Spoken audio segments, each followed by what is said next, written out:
Good morning, students. Today we are going to continue our lesson from chapter 9. Next topic is a reason for the destruction of wildlife. Page number 69. Why the wildlife is going to be destroyed? Due to the human interference in grassland and in watershed area of the forest, the natural habitat of the wildlife is put in danger. Why the wildlife is put in danger? Because the human interference or human involvement. So we'll see some of the points of destruction of wildlife. The destruction for the forest is the main reason responsible for natural imbalance. Its final impact is the reduction in the number of wild animals. Then one of the reason is the destruction of the forest. So that is the one of the main reason. Because of that reason, the wildlife number also becoming less. Hunting the animals to obtain hair, skin, horns, bones, or nails is also responsible. The hunting or killing the animals and taking their all the things. So for their hair is useful, skin is useful, bone is useful, horns, nails, all it is taken by the humans. So because now we know the why the skins. What is the uses of the skin? Making the clothes and some other objects. So and also the hair also very useful. So this also one of the reason. The next one is the over exploitation of forests made by man for the greedy motives such as roads, multi-purpose projects, mining minerals, expansion of new settlement or cities, etc. displace the wildlife. And also why the the forest is destroyed for the greedy motives. What is the greedy motives of making the new roads, the multi-purpose projects, mining and taking the minerals, then expansion of the or extending the settlement or making the cities. So in these are the ways are these forests are destroyed. That is why then the animals, the wildlife are displaced from the area. Next point we will see that forest land are being encroached for grass, fuel for grazing. The forest fire engulfs many species. When the forest fire occurs at the time of rearing the young ones of the birds or hatching the eggs, it creates a negative impact on the number of wildlife. So one of the thing is that the what why already we said about the forest and all being encroached. Encroach means it is what is the encroach means reach. It is reach. And also fuel purpose is the grazing the animals. So these many purpose that the forest area the people are using, and also the forest fire also happening. That is why some of the birds or hatching the eggs or say this also create negative impact, and also number is also becoming very less. Due to the loss of their natural habitats, many animals without any abode come into conflict with the man and sometimes even lose their lives. And also then what is the other reason? Then that this natural inhabitants, already we said about the human settlement is coming to the forest and the clearing the areas and making the road system, and also that many purpose people are using and occupying the area. That is why many animals without a board, they don't have the place to live in the forest. That is why they are coming out of the area and making some kind of conflict with the man. Hunting to procure biomedicine or things which make perfume also bring the species of the verge of extinction. And also why they are hunting for the some reason for the biomedical medicine means that medical science for the medicinal purpose, what they will do and making the perfumes, and also the some kind of species also become very in the verge of extinction and it's going to be finished. So we'll things to know, we'll see that's also very important things to know. Red panda. Red panda is found in the cold forest of eastern Himalaya. So where we can see that red panda. Red panda we can see in the cold forest of eastern Himalaya. His food is bamboo sprouts, eggs, small birds, insects, etc. So what is the food of red panda? Then bamboo sprout. That was the sprout of the bamboos, eggs, small birds and insects. These are the food of the red panda. It is less active during the day. Besides, India it is also found in China, Nepal, Bhutan, Myanmar. In these are the places we can see this red panda. So next we will see that measures for preservation of wildlife. So what are the measures? What are the precautions we have to take to preserve, to keep the wildlife? The first we will see it is necessary to change our attitude and perception towards the forest. Then we consider it as a source of unlimited income, which is a mistake. It must be preserved. Only then the natural habitats for wildlife can be saved. So the people are making and they are making the income from the animals and the forest. That is why then we have to change our attitude. What attitude we have to do? We have to consider it's a source of unlimited income, which is a mistake. So we are thinking that it is the source of income only, but it's a mistake. So we have to be preserve these animals as well as the forest. Then in that way we can save their wildlife. Maintain the balance of number between the herbivorous and the carnivorous in the forest. Herbivorous means one who is eating the grass and all, then carnivorous eating the flesh. So that also we have to maintain the imbalance. We have to keep this type of the animals. For these steps like maintaining the water sources in the forest, a restriction on grazing of domestic animals should be taken. Some kind of restriction also we have to keep to keep their number. There should be a strict laws to ban hunting. Those laws should be implemented very harshly. Heavy punishment should be inflicted for illegal mining in forest area and a fine should be imposed. And also what happened then we have to make some kind of rules. What is we have to strict laws to ban the hunting. It means do not hunt the animal. That law we have to bring, and also we have to implement very harshly. Then and also punishment, and also what is it? The illegal mining also have to be what is it in the should be inflicted for the illegal mining in the forest area, and should be fine should be imposed if they are doing some kind of illegal work. Legally they are doing not a problem. Illegally mining and all other kinds of work they are doing. So these are the kinds activities we have to be stopped. How we can stop? By giving some kind of strict punishment and also imposing the fine. It is necessary to make such arrangements which should not disturb the animals during the procreative period, and also we have to take care of these animals especially in the time of procreative period. Procreative period means the production period. So in that time we should not disturb this kind of animals, because if you are giving proper care for this animal, we will get more animals after the production. Then a study should be made about like effects of fisheries, forest gathering or tourism in the forest, and steps should be taken accordingly. And also some kind of study should be do. Which are the studies? Then fisheries, forest gathering, tourism in the forest, and this kind of that studies also must be taken care of. Program should be arranged to bring wildlife awareness in the society, and also some kind of awareness we have to give to the people regarding the wild animals. And also if the wildlife protection force is inactive, then pressure should be brought on them and this work should be given priority, because some are not caring of this type of this kind of activities. So we have to give some kind of pressure, and we have to impose the people to make them to understand the importance of the animal. Next we will see that things to know that Ganga river dolphin. So Plantanista gangetica. This Ganga river dolphin found in river Brahmaputra and Ganga is a freshwater species. So in the Ganga river dolphin we can see where the Brahmaputra and Ganga river.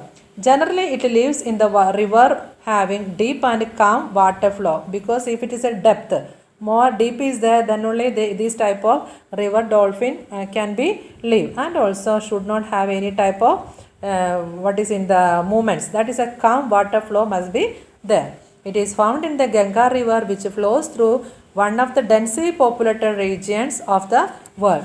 Due to the release of dirty water in the river, sedimentation due to deforestation, fisheries, navigation in the river, industrial waste, etc., danger has been created against its existence. What should do?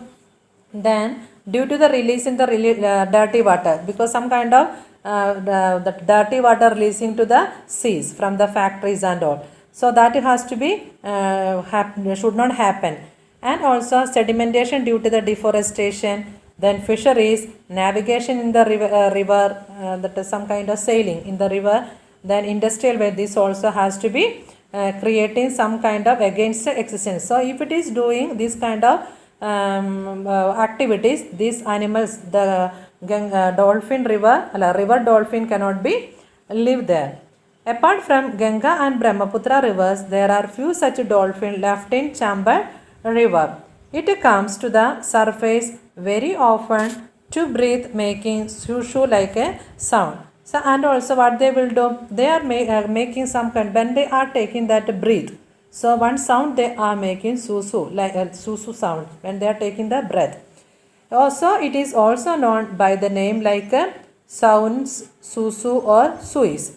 So that is the name they are given this type of dolphin. It is also found in the river of our neighbors Nepal and Bangladesh. At present, the existence of Ganga river dolphin is in danger. So now that a dolphin we cannot see much. That is why their life is in danger. Next we will see that wildlife protection scheme. Wildlife protection scheme. Some schemes are implemented in India to protect the wildlife. Under this scheme, some projects are started for those animal species which are in danger or which are likely to be extinct in near future. Let us know about some of these projects in brief. So students be carefully study this one, because now every time in the exam time they are asking one of the project as a 2 marks. So you can listen carefully, you can study well. The first project is that a tiger project. As per one estimate, there were more than 40,000 tigers in India in the beginning of 20th century. In the beginning 20th century, there were 4,000 tigers in India. Due to the unrestricted illegal hunting and deforestation, there was a big danger for the extinction of tigers. In such circumstance, this project to save tigers was started in 1971. Under the project, a series of steps are taken to keep their natural habitat protected and maintain ecological balance at a national level. So this is protecting the ecological balance because of this wildlife of tiger. Till now, the project is implemented in about 44 regions. So that is very important. You can write in your underline in your book. Then tiger project is implemented about 44 regions. So next we'll see that.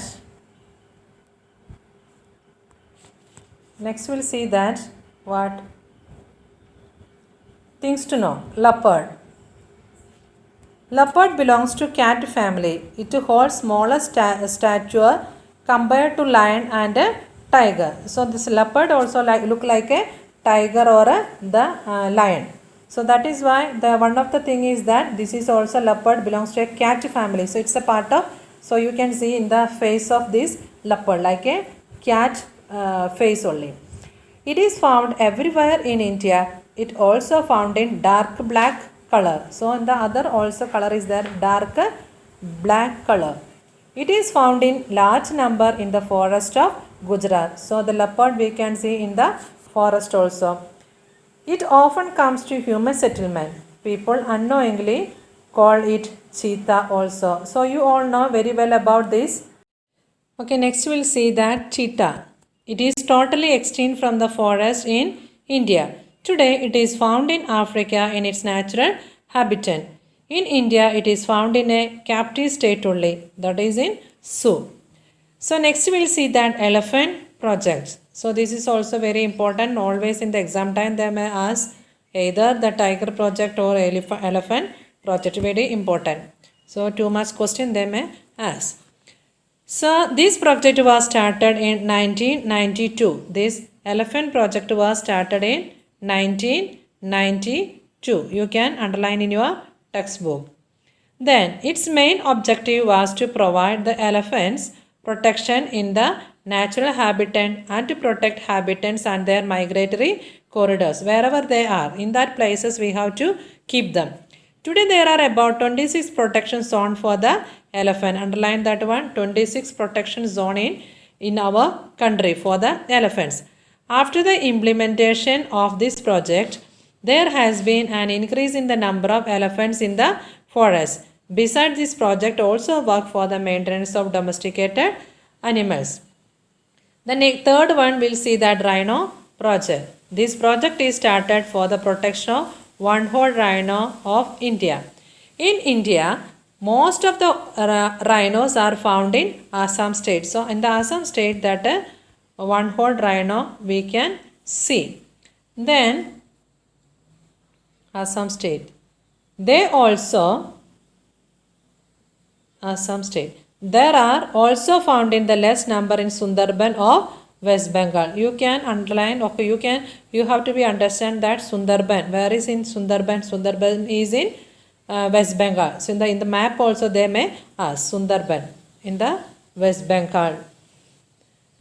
Then according to the strategy of Rhino Vision 2020, an increase in the number of rhino is targeted at 3,000. This year 2020 they were targeting the number of rhinos are 3,000.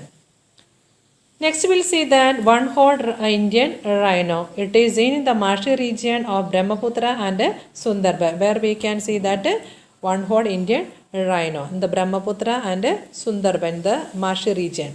It is hunted for preparing medicine from its horn. So these horns are important or useful for preparation of the medicine. It is a herbivorous animals, means they are eating only the grass. Due to the attempts of its protection, its number has increased. So in the picture you can see that crocodile and alligators. Here you can see that crocodile in this side, alligators. So that project crocodile and alligators. This species of alligators, which is found freshwater, was on the verge of extinction in the decade of 1970. Extinction means it's going to be finished. So the government of India took timely steps to start this project for keeping or to preserve this type of animal. Then our government has taken some project for this. Then next one we'll see that vulture project.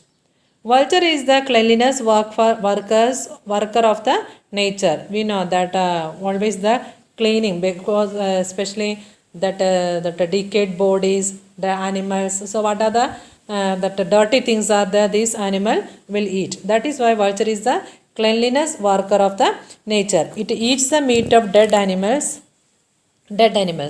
There are about 9 subspecies of vulture in India. So there are 9 types of vultures are there in India. Due to unusual decrease in its number, this project was started in 2004 because the number was going to be decreased. That is why one of the project is started for this vulture project, that was from 2004. Next we will see that snow leopard project. This species, which is found at an altitude of about 3000 meters in the Himalaya, lives snow only, because the snow leopard, they are living in the snows. That is why we can see mainly in the Himalayas. This project was started in 2000 with the purpose to increase the knowledge about snow leopard among the local people. So the people would be aware to protect it. First of all, we have to understand this type of animal, then we have to protect them.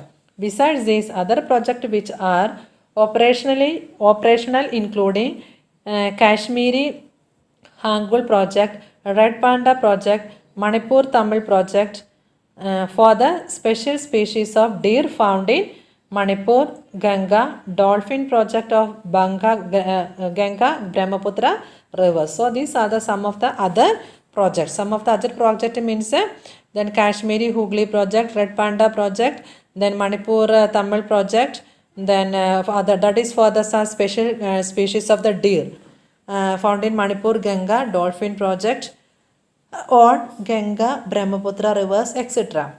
Next we will see that sanctuaries, national park and bioreserves. So always we are listening that especially in the picnic spots, the national sanctuaries are there, national parks are there, bioreserves are there. So each one having its own particular purpose. So we will see that what are the difference between sanctuaries, national park and bioreserve. Sanctuaries, national parks and bioreserves are established for the protection of wildlife. Mainly these three are established for the protection of the wildlife. Sanctuaries, national park and bioreserves. All these three words sound like a synonyms, but there is some difference. Let us familiar with them, because already we are going to zoo, we are going to national park, we are going to bioreserve. So when we listen that word, similarity is there, but then only there are differences. The first we will see that what is sanctuary. Human activities are permitted with a certain limits. The human activities can be some kind can be is there. So the activities are permitted with a certain limit. Next one, domesticated animals can be allowed to graze after due permission from the authority. So the domesticated animals can be allowed. Domesticated animals means like a cow, buffaloes, goat, sheep, and these are the animals can be graze in the field. So that also a permission is given by the authorities. Wildlife sanctuary is established for the protection of some species. The sanctuary can be established by the government after certain process. Next, Periyar, Chandraprabha, then Yathurnagaram, etc. are the famous sanctuaries. So these are the important three sanctuaries. Next, so in the map you can see that. So wildlife sanctuaries. So next, national park. We seen that what is sanctuary. The second one is national park. Compared to the sanctuary, this is more protected zone. Already we said about some that in the sanctuary some restrictions are there, but then only the animals and human activity is possible. Here compared to sanctuary, this is more protected zone. More than one ecosystem included here. There is a complete ban on animal grazing. Here the animal grazing is not possible. In the sanctuary it was possible. It is not centered around one species as it is in a sanctuary. Then it is established through the coordination of state and central government. So authorities taken by state and central government. Kaziranga, Corbett, Velvadar, Marine National Park, Gir Danchigam, etc. are important national park. So in the exam time if they are asking Danchigam Park, then Kaziranga, Corbett, Velvadar, then Marine National Park. So this we have to find in the map and we have to learn. We must understood that where it is, that Kaziranga, where is it, Corbett, where is this what is in Danchigam. Then we have to locate in the map. The third type is that bioreserve zone. So the bioreserve zone, it is formed according to the international norms. So already we said about the sanctuaries under the protection of state and the central government. Here it is for the international norms are given. Why? The purpose is to protect the physical and cultural diversity of any region. Besides the vegetation, insects and land of that area, the lifestyle of the people living there is also protected. So the vegetation means the forest, insects, some kind of like small birds like insects, land of that area and the lifestyle of the people living there is also protected. Next, special arrangements are created for research and training about bioreserve. For the training, some kind of researches and training can be do through the bioreserves. In such a proclaimed area, all external human movements are totally restricted. So external movements, the human movements from the outsiders, then that too has totally banned or restricted. The average area of such a zone is larger than 5,000 square kilometers. Then Nilgiri, Gulf of Mannar, Great Nicobar, Sundarban, Panchmadi, etc. are considered to be the important bioreserves of the nation. So there are some important reserves in the nation, bioreserves. We can see that Nilgiri, Gulf of Mannar, Great Nicobar, Sundarban, Panchmadi. Then the Rann of Kutch of Gujarat was declared as bioreserve zone in 2008 for the protection of its special environmental condition. So in Gujarat, where is that the bioreserves? In the Rann of Kutch. So the small table, even though very important things are here. In the total bioreserve zone in India, totally 18 are there. In Gujarat, 1 is there. So already we said about where is it, that Rann of Kutch. Then national parks in India, total 103 are there. In Gujarat, 4 is there. Then the sanctuaries are 531. In Gujarat, there are 23. So mostly we can see the sanctuary in India as well as in Gujarat. Second one, the second place. Then for the national park, that is in India, 103. In Gujarat, 4. The last bio protection zones, that is in 18 in India, 1 is in Gujarat. So already we said about it is collected with the international. Development process is inevitable, but along with it's necessary that we keep in mind its ill effect on the entire life system while planning. Whenever one species is completely destroyed or is in danger, the result of the disturbance in the food chain are far-reaching. So if it is one of the type of the animal, the species of the animal is died or it's not there, so then others can be it can be disturbance. For example, see, some of the insects are eaten by some of other animals. That other animals are eaten by little more bigger. So that is why food chain is there. In that way, that also affecting disturbances. In food chain, every insect has a special role. If a life is lost, the entire structure experience disturbance, because now already I said the particular that insect is eating other one. So when we see that what is in lizard, we can see what are the things they are eating, cockroaches. So this also, that particular, if it is one of the insect or the animal is going to be finished, though it will be descent for other. If one species is removed, the natural ecosystem breaks down in long run. These effects reach very